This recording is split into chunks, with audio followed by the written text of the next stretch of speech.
How old are you? No! 17. How long have you been 17? No! A while. No! Welcome to the Fortress of Dorkness, the nerdy nexus for all your geeky needs.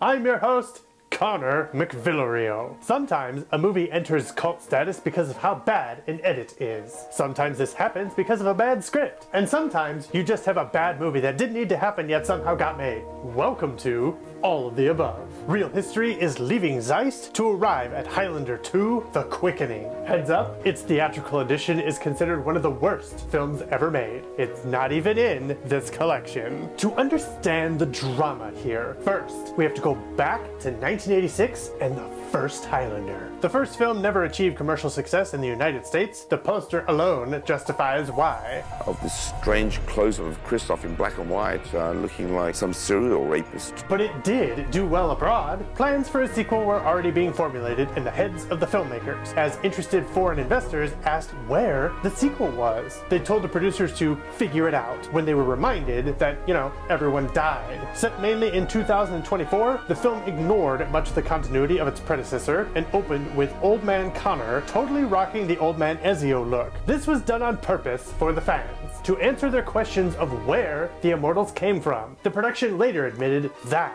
was a mistake. Sean Connery was brought back for about 6 days of shooting, which is one less than his alleged days on the first film, and one less than God took to create the heavens and earth. Coincidence? This movie was doomed from the start. And early on, Clancy Brown's Kurgan was set to return. But of course, the condition of the script, lack of communication, and, cheap rate kept the actor away from the film. The creatives felt that Fox Studios had abandoned them because of the terrible distribution the first film received. Thus, funding was acquired from a source outside the United States. That's a big planet. Maybe the answers are in here. The filmmakers decided to move the production to Argentina because of its scenic locations. But really, it was a few million cheaper to shoot there and would be a great vacation opportunity. Or so they initially thought. An investment bond was created for the film, and the crew made their way down south. Here's where we get into the troubles. For starters, Argentina was going through an economic crisis. Inflation was the enemy, and exchange rates were so inconsistent that producers relied on an ice cream vendor to keep track of the current rates. You're what? Yeah. Eating ice cream. Ice cream! Onsen Safety was another issue. Besides local equipment being so far below safety standards that new equipment had to be imported, injuries were also running amok among the cast and crew. I can give you a star. Look!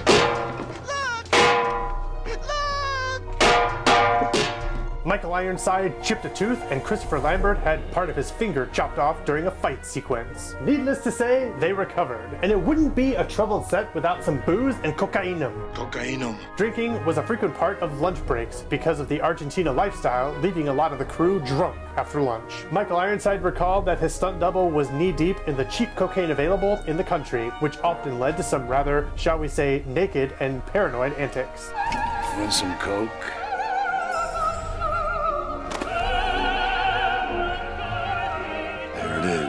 And lest we forget, the war. Don't mention the war. I mentioned it once, but I think I got away with it all right. The Argentinian crew members were still bitter about the Falkland War, a war once described by writer Jorge Luis Borges as two bald men fighting over a comb. It was a fight for an empty rock. There were penguins. It was weird.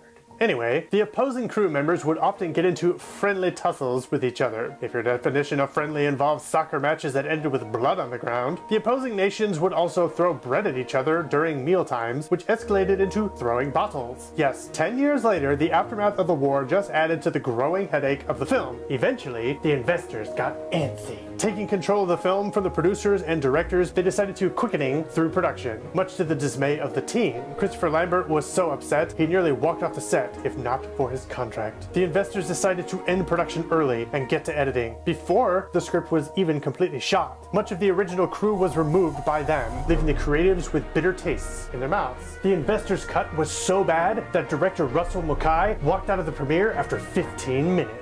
A good chunk of those who started with the film disowned it. The film released and was universally detested by all. Roger Ebert's review concluded by saying, "If there is a planet somewhere whose civilization is based on the worst movies of all time, Highlander II: The Quickening deserves a sacred place among the most treasured artifacts." And thus, it became true, as the film is generally considered one of the worst films ever made. Though time has not been unkind to it, the original team has returned numerous times to recut the film. This included shooting unfinished sequences 4 years later, updating the visual effects to what they were intended to be, and removing the alien backstory seen in the theatrical cut, which places the Immortals' origins from a planet called Zeist. Of interesting note, one of the alternate endings to the film, only attached to some European prints in theaters, had Connor McLeod and Louise Marcus end up on Zeist, with his prize being his return home. This, ladies and gentlemen, is known as the fairy tale ending. Considering its removal from multiple versions of the film, one can tell the alien origins were not wanted. Much like Lost in La Mancha, a documentary called Highlander II: Seduced by Argentina exists about the making of the film, though some of the finer details are sugar-coated. Cocaine. All things considered, the Highlander franchise managed to survive this debacle, creating another sequel, a number of live-action, animation, comics, and books. For a story that began as a student's thesis, Highlander has left quite a legacy. It just goes to show you that if it doesn't work the first time, just ignore it and keep moving. Well, that's it. Should they have made another Highlander, or should there be only one? Leave your comments on Zeist. We'll remove them in a later cut. Please like, subscribe, and follow us to Argentina, where the men are good looking, the women are fine, and for a good exchange rate, visit Fredo's. This has been Real History. I'm Christian Villarreal, and you've been watching The Fortress of Dorkness.